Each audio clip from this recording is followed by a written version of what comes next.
Hello, আসসালামু আলাইকুম। আজকে আমি বাসন্তী পোলাও আর চিকেন কষা রান্না করব।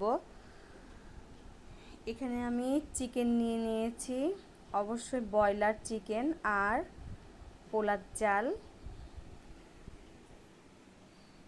আর আমার বাসমতি রাইস রান্নার জন্য যা যা লাগছে সব উপকরণগুলো আমি এখানে নিয়ে নিয়েছি।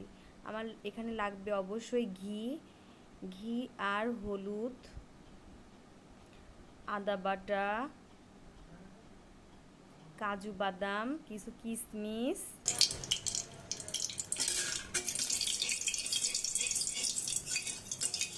তেজপাতা, ছোট এলাচ, লবঙ্গ, দারচিনি। বাসন্তী পোলাও রান্না করতে অবশ্যই কিন্তু হলুদ লাগবে। আমি আগে খুব ভালো করে ঘিটা একটু জাল দিয়ে গরম করে নেব। ঘি জাল দিয়ে গরম করে ঠান্ডা করে নেব অবশ্যই।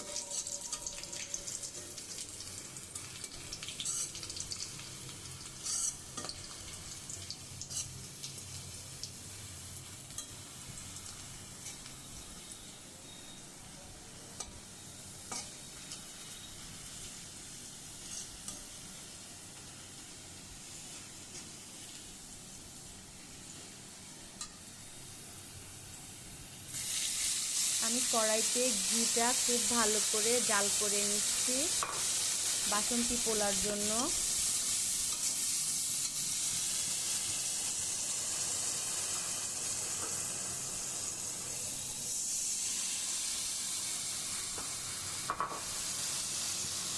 আর একটি কড়াতে আমি গোশের জন্য চিকেন কষানোর জন্য মশলা, তেলের ভেতরে লবঙ্গ, দারচিনি, ছোট এলাচ, বড় এলাচ, পেঁয়াজ কুচি দিয়ে ভালো করে নেড়ে চেড়ে মশলা দিয়ে সব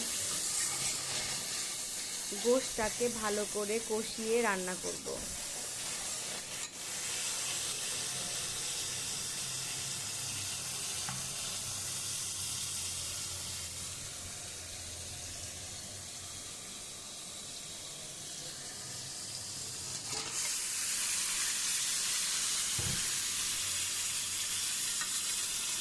হলুদ গুঁড়া, ঝালের গুঁড়া, ধনিয়ার গুঁড়া, আমি সব গুঁড়া মশলাগুলো পানিতে গুলিয়ে নিয়েছিলাম।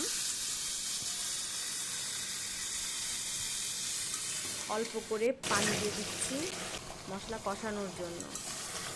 মশলা খুব ভালো করে কষাতে হবে। আদা বাটা, রসুন বাটা, পেঁয়াজ বাটা।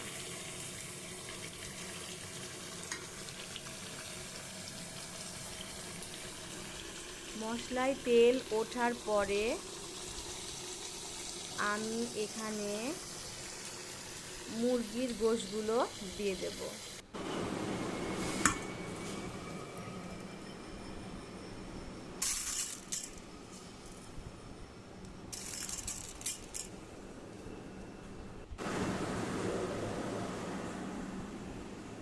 গোশ দেয়া হয়ে গেলে আমি খুব ভালো করে নেড়ে চেড়ে কষিয়ে নেব।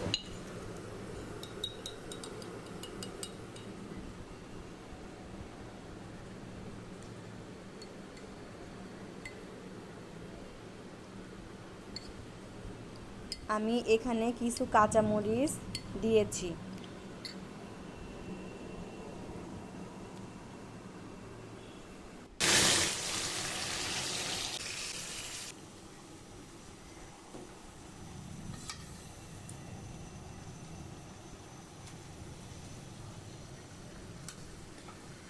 আমি আগে থেকে পোলার চালটা খুব ভালো করে ধুয়ে এরপর একটা প্লেটের মধ্যে চালটা রেস্টে রেখেছিলাম 10 থেকে 15 মিনিটের মতো। এরপর আমি গরম যে ঘি ছিল সেই ঘির সঙ্গে ঘিটা অবশ্য ঠান্ডা করে নিয়েছি।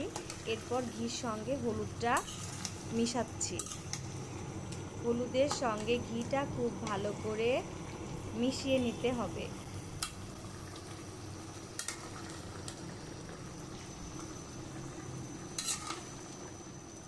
এদিকে আমার গোশ কষানো হয়ে গিয়েছে, আমি এখানে ঝোলের পানি অ্যাড করব। খুব বেশি একটা ঝোল করব না, এটা বাসন্তী পোলার সঙ্গে খাবো দেখে একটু কম ঝোল হবে।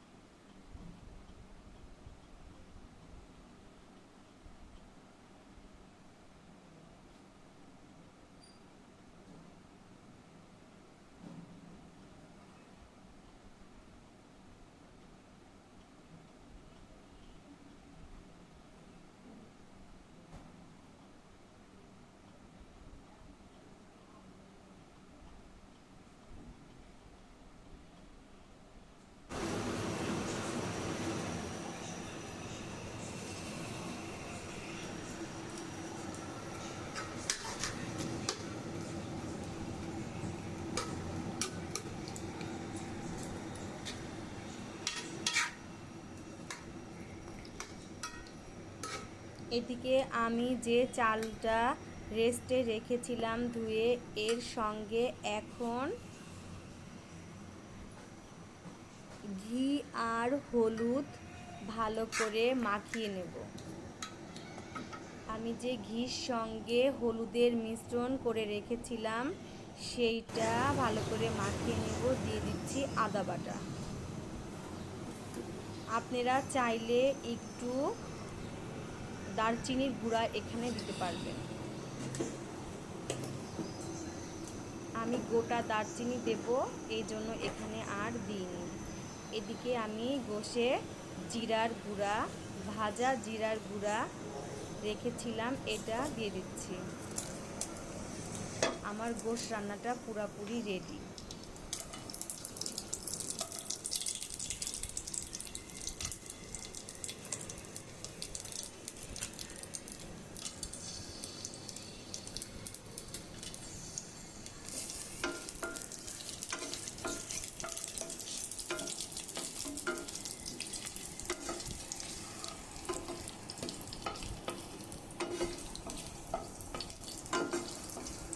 আমি পোলার চালটাকে খুব ভালো করে মাখিয়ে নিয়েছি হলুদের গুঁড়া আর আদা বাটা আর ঘি দিয়ে।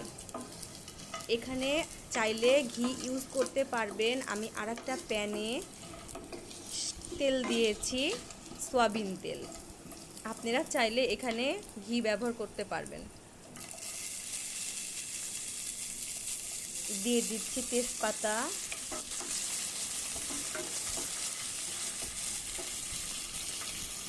দারচিনি, লবঙ্গ, ছোট এলাচ, গোলমরিচ।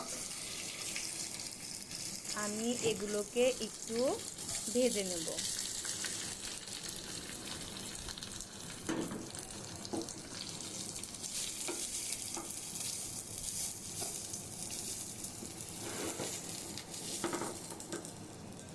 এরপর আমি দিয়েছি কাজু বাদাম।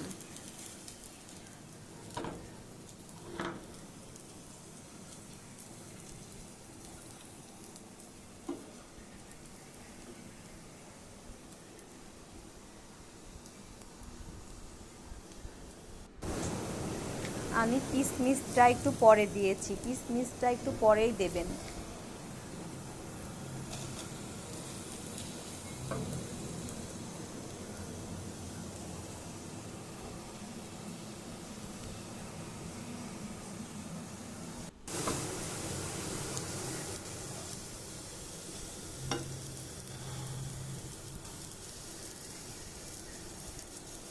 চাল দিয়ে খুব ভালো করে নেড়ে চেড়ে ভেজে নেব।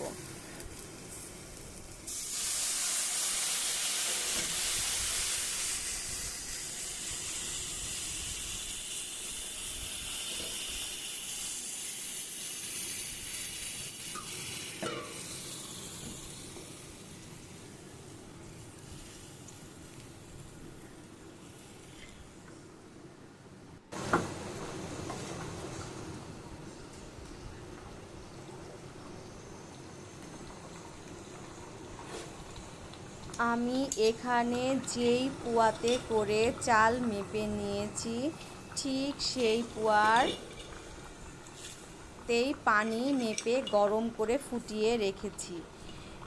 আমি এখানে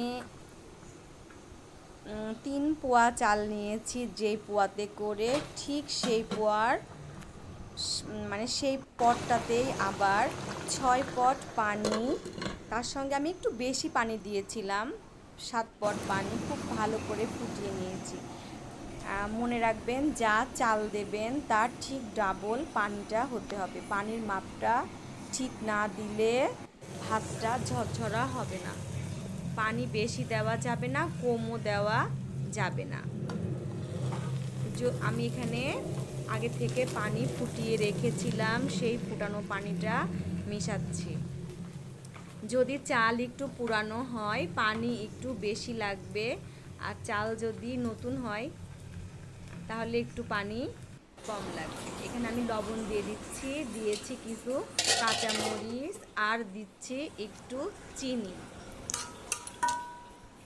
বাসন্তী পোলাওতে একটু চিনি দিলে বেশ মজা হয়।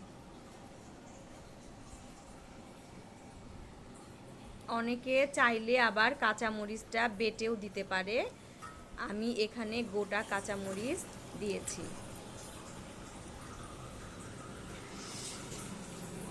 এরপর আমি যে পাত্রে ভাতটার জন্য বসিয়েছি সেটার উপরে একটা ফাঁকা ছিল, সেটা আমি একটা লবঙ্গ দিয়ে বন্ধ করে রেখেছিলাম। এরপর রেস্টে রেখেছিলাম খুব আস্তে, লো আঁচে। লাস্টের দিকে আস্তে আস্তে আমার রাইসটা দেখেন কত সুন্দর ঝরঝরা নরম নরম একটা সুন্দর হয়েছে। আমার কোনো তাওয়া লাগেনি, আমি একবারে লো আঁচে দিয়ে রেখেছিলাম এটা চুলাতে। এদিকে আমার চিকেনটা তো আগেই রেডি হয়ে গিয়েছিল, এরপর আমার ভাতটাও রেডি। এখন আমি পরিবেশন করব।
আমি একটা কাচের বাটির ভেতরে খুব সুন্দর করে সাজিয়ে একটু চেপে চেপে ভাতটাকে পরিবেশন করছি। আপনারা চাইলে এটা করতে পারবেন। আমি আগে একটা কাঁচামরিচ দিয়েছিলাম, এরপরে কিছু কাজু বাদাম দিয়েছি, দেখতে উপর থেকে সুন্দর দেখা যায়।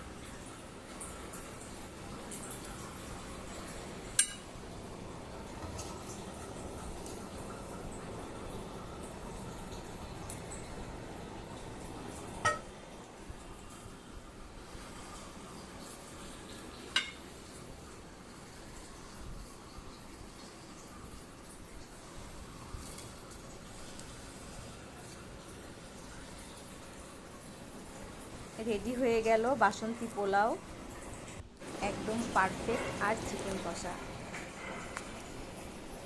এটা চাইলে আপনারা বিফ কষা অথবা মাটন কষা যে কোনো একটা গোশ হইলে হবে, অনেক টেস্টি একটা পোলাও। প্লেন পোলাও বিরিয়ানি তো আমরা সবসময় খাই, আর বাসন্তী পোলাওটা একদম একটা অন্যরকম একটা টেস্টি খাবার। এটা একবার হলেও ট্রাই করবেন আর খেয়ে দেখবেন।